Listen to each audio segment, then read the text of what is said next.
Time. 17 past. Okay, So we'll keep time. I have 20 minutes to bore you with this fascinating question We will keep of time. where did God come from? Okay, so the first thing to say is this. Not the definition. Yeah. This isn't really a theology lecture. Well, I'll go on then. Right? What you will see, I hope, by the end of this, is kind of more a conversation about the origin of words and the meaning of different words. And we're going to go through a few different things. You can see the overview on the screen. But my real hope is that you come out of this kind of conversation with more questions about the process, okay? And you kind of, because it's far too much to cover in 20 minutes, couldn't possibly do it. So it's a very slimmed down version of the conversation to an extent where I'm almost lying to you at points, but it's the only way it makes sense within 20 minutes. We can't cope otherwise. Well, it's just no one can do it in 20 minutes. You know, people dedicate their lives to these kind of things. Additionally, we're not having a conversation about whether God exists or not. It's almost, I don't want to go there, it's almost irrelevant to the conversation of where did God come from. Because the concept of God exists. Whether we believe individually in a God or not, the concept of God exists. So what I'm interested in today is where did that concept come from and how much of that can we track? Okay, so following in tradition, but also because it just makes sense, a definition. And in here we're also going to talk about the difference between a God and a deity. So a deity is anything revered as divine, according to the Oxford English Dictionary, which rather unhelpfully, divine itself comes from the Latin dios, meaning godly. So we have a nice circular definition there. So a way of kind of simplifying that is a deity has divine powers, and divine powers are those powers which are universal or transcend human capacities. Okay? Many deities are omnipotent, omnipresent, omniscient, omnibenevolent, and eternal. However, none of those is an essential definition of a deity. Okay? We use the term a god and a goddess to represent the male and female deities that exist in various religions. God, with a capital G, is a proper noun. It refers to a specific god. For this conversation that we're having today, I'm going to use it to refer to the Abrahamic God. So the one used in Judaism, Christianity, and Islam. And by that, really what I'm interested in is what is the origin of the Abrahamic God. Because if we're here trying to understand the origins of all the different gods, we would be here forever. So wherever you see God with a capital G, I'm referring to the God as believed by Christians, Jews, and Muslims.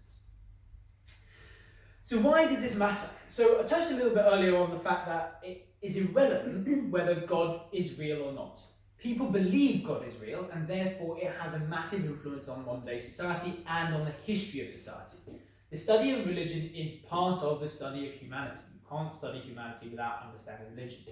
Even today, about, what does that work out? About 3-point-something billion people believe in the Abrahamic God. So having an understanding as the origins of that is quite an important thing. It's also very interesting because most people who follow the Abrahamic God have no idea where the Abrahamic God actually originates from.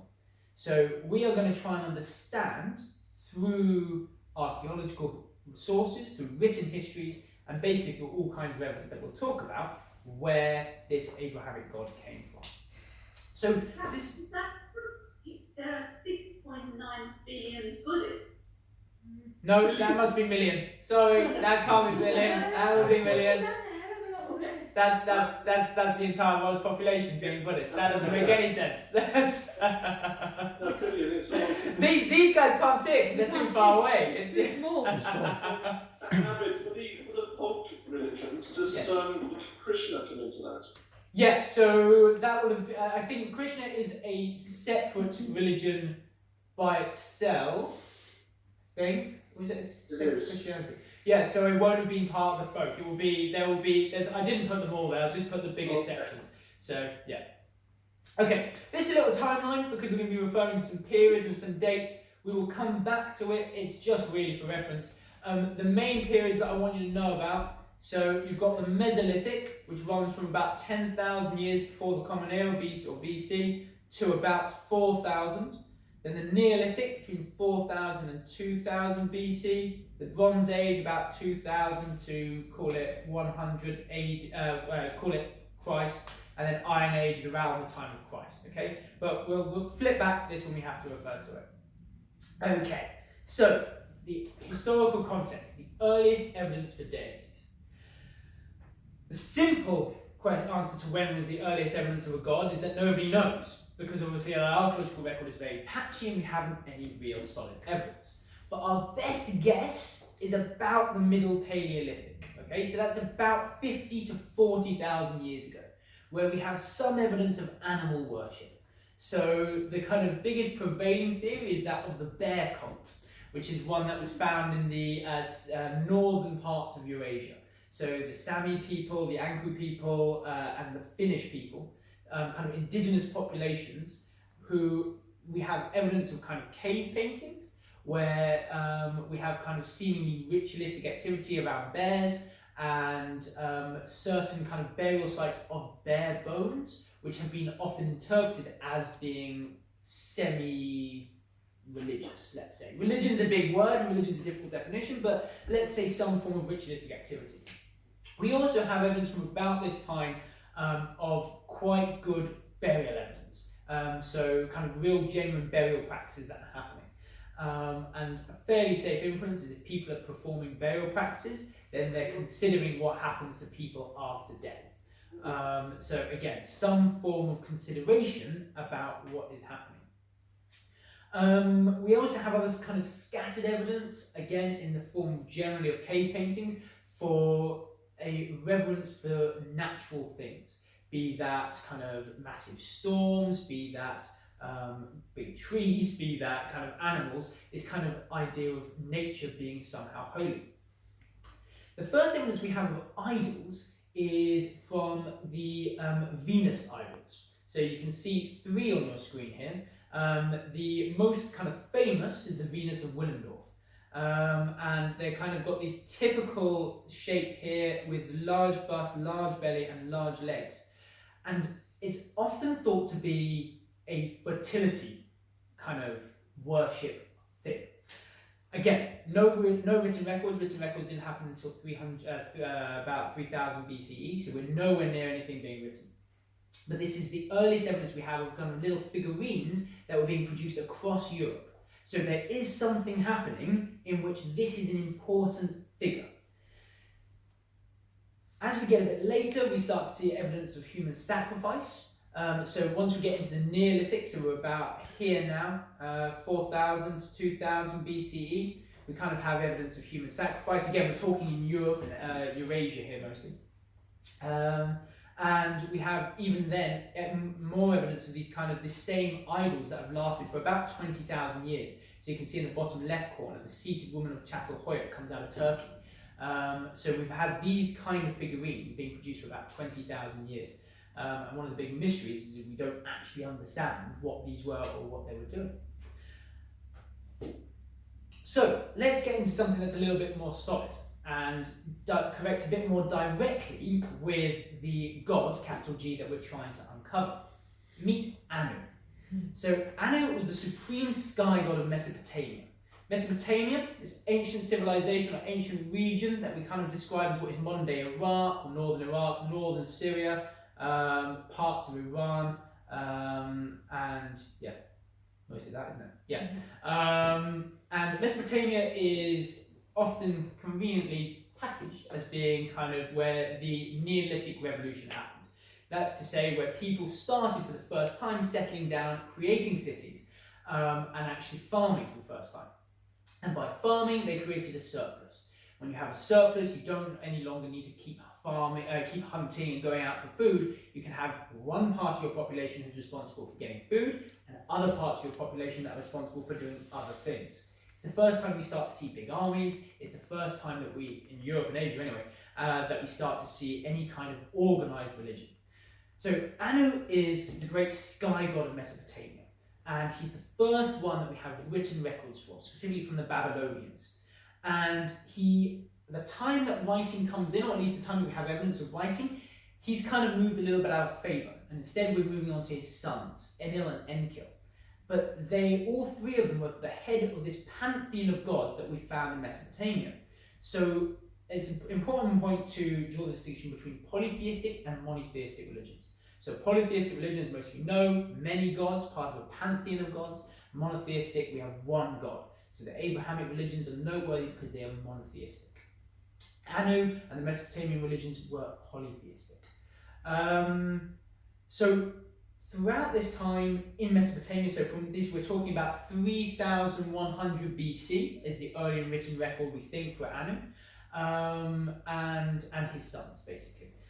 And Anu matters to us because he falls directly in the lineage of God with a capital G.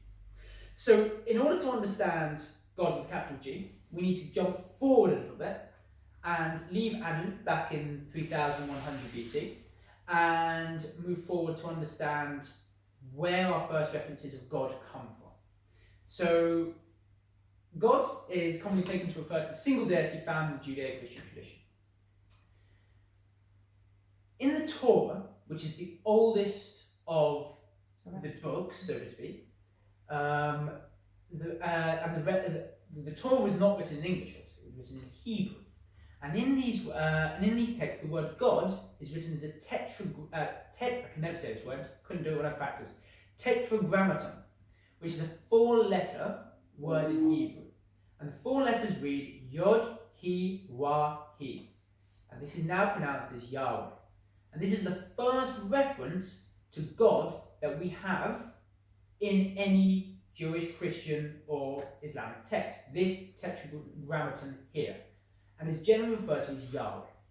And he was the national god of the kingdoms of Samaria, which is modern-day Israel, and Judea, with evidence of him in the early Bronze Age. So if we go back to our map, we're looking down here. Modern-day Israel and Samaria. Mesopotamia, just to the north. So the question of where God came from is really the question of where Yahweh came from, because Yahweh is the Christian, Muslim, and Islamic God. Israeli God. His first thoughts originated in the Bronze Age, so about 2000 BCE, and his existence is thought to stem from El, whose name is the Northwest Semitic word for God. So the Northwest Semitic language was found again in this area, what is now Israel and Lebanon. And this was an area that was inhabited by the Karnite Empire. And the Karnite Empire was again a polytheistic religion that existed at the same time as the Mesopotamians.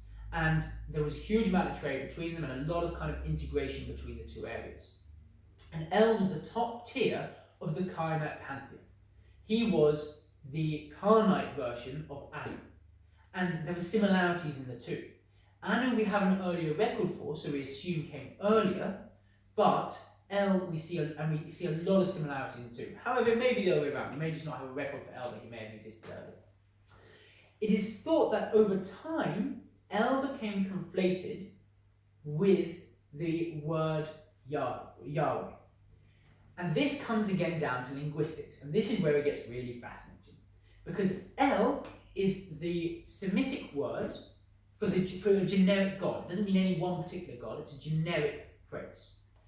But at times, it was referred to as God the something. So God the Almighty, for example, or God the Great. So there's a good example here. So in Exodus 6:3, I reveal myself to Abraham, to Isaac, and to Jacob as El Shaddai, which basically roughly translates as God the Great. But it was not. Sorry, carry on. Quote. It was not known to them by my name Yahweh. So here we have in the Torah, in the Old Testament, God. We have God saying to Abraham that my name is El Shaddai, but also Yahweh.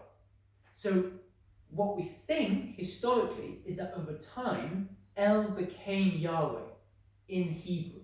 So El, which is a Semitic word, becomes Yahweh in Hebrew.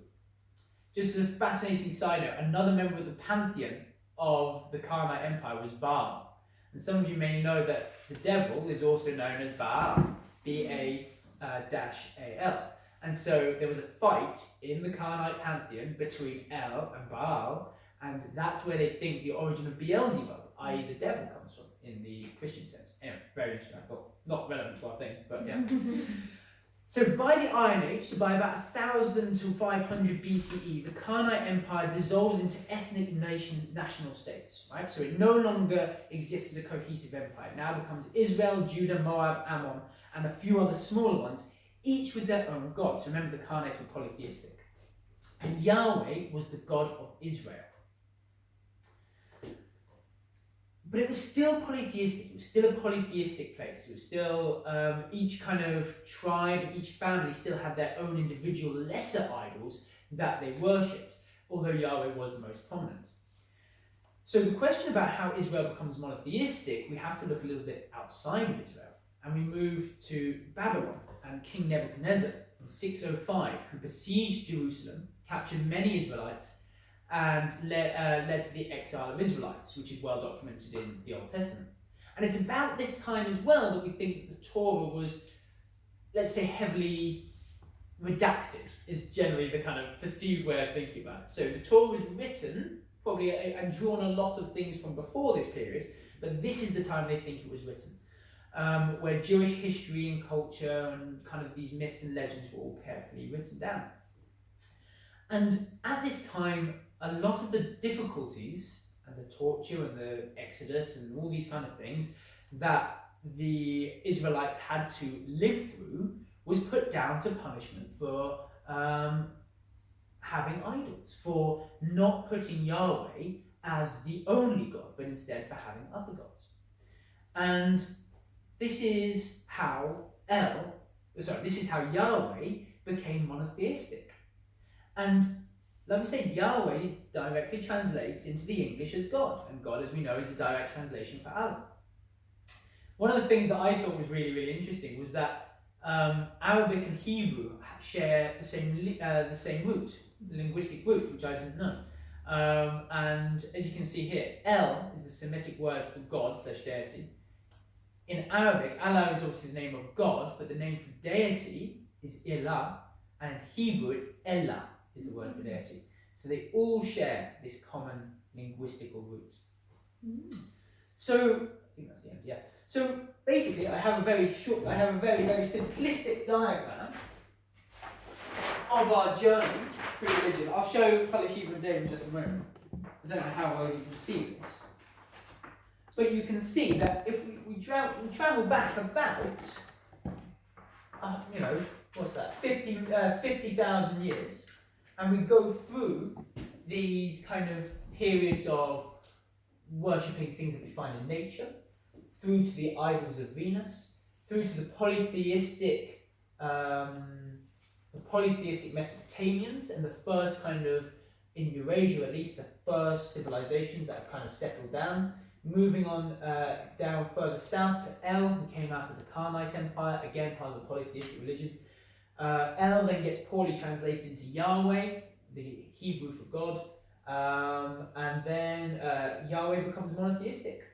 And it is from here that we get the origins of what we think of now as the Judeo-Christian Abrahamic God. Alright, I think I'm done. I think that's my time, isn't it? Yeah. So it is. Alright.